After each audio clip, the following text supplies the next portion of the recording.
ever tried to build an app? Like actually code one yourself? Yeah, it can seem kind of like a daunting task. Where do you even begin, right? Totally.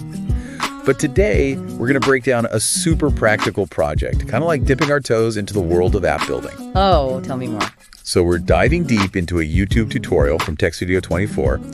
They're building a shape calculator, and guess what? They're using Java. Java. That's a pretty big deal in the programming world, right? It is. And, what's cool about this whole thing is that it's not just about rectangles and triangles, even though that's our focus today.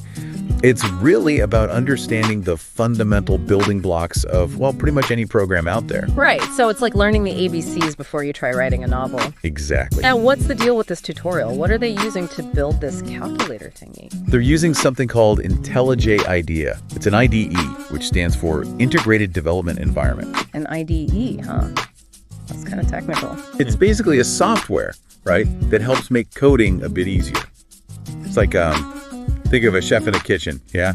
An IDE is like having all the best tools and appliances in one place, ready to go. Okay, so it's like a one-stop shop for coding. I like it. So how do we get started? Well, first things first, according to the tutorial, you got to create a new project in IntelliJ IDEA. Okay, sounds simple enough. Yeah, you open up IntelliJ, you choose Java from the list of options, make sure your Java development kit is all set up. You might have to install that separately, by the way, and then got to give your project a name. Like a code name, that's the fun part. Right, something catchy like Rectangle Calculator. I like it, but now for the real question. How do we actually tell the computer to calculate anything? That's where the magic of code comes in. And trust me, it's not as intimidating as it sounds. Hit me with it. So, the tutorial gives you a snippet of Java code. Now, this code starts by importing something called the scanner class. Scanner class? What in the world is that? Basically, it's like grabbing a special tool from your coding toolkit.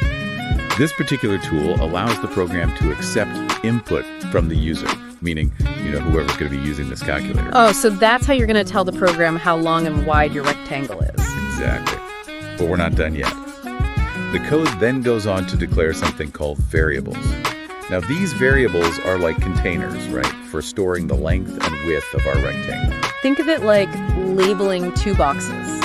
One for length, one for width. Whatever number you punch in, that's what goes in the box. Exactly. And once you've got those values stored, that's when the real fun begins, the actual calculation. Okay, so walk me through it. How does that work?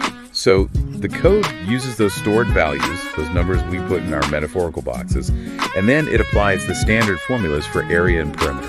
Oh, so it's like basic math, but the computer is doing it for you. Precisely. It's like saying, hey, computer, I've given you the length, I've given you the width, now do your magic and calculate.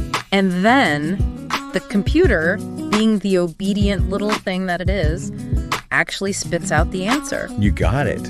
The code displays the calculated area and perimeter right there on the console, giving you that instant gratification. It's like, bam, look what I made you do, computer. So it's like having a tiny robot mathematician at your beck and call. Exactly. And, this might seem like a really simple project. I mean, it's just a rectangle calculator, right? Right. But the thing is, it beautifully demonstrates how even a few lines of code can do some pretty amazing things. We learned about classes, these blueprints for creating objects, how they interact. It's like taking a peek behind the curtain of how software is actually made. And to think, it all starts with something as basic as a rectangle. Imagine the possibilities, right? You can calculate the area and perimeter of literally any shape. So what you're saying is the sky's the limit. This is just the first step into a much larger world of programming. Absolutely. We've just scratched the surface here. There's so much more to explore, more complex calculations, different programming languages, but hey, at least now you know how to build a basic shape calculator in Java. And that, my friend, is a great starting point. It really is. Who knows, maybe we've inspired some future app developers out there today. I hope so. There's nothing quite as satisfying as building something from scratch, seeing your code come to life. And hey, if you get stuck, there are tons of resources out there, online communities, forums, and of course, more awesome tutorials on Tech Studio 24. Absolutely. So get out there, start experimenting, and most importantly, have fun with it. And on that note, that's a wrap on today's deep dive. Until next time.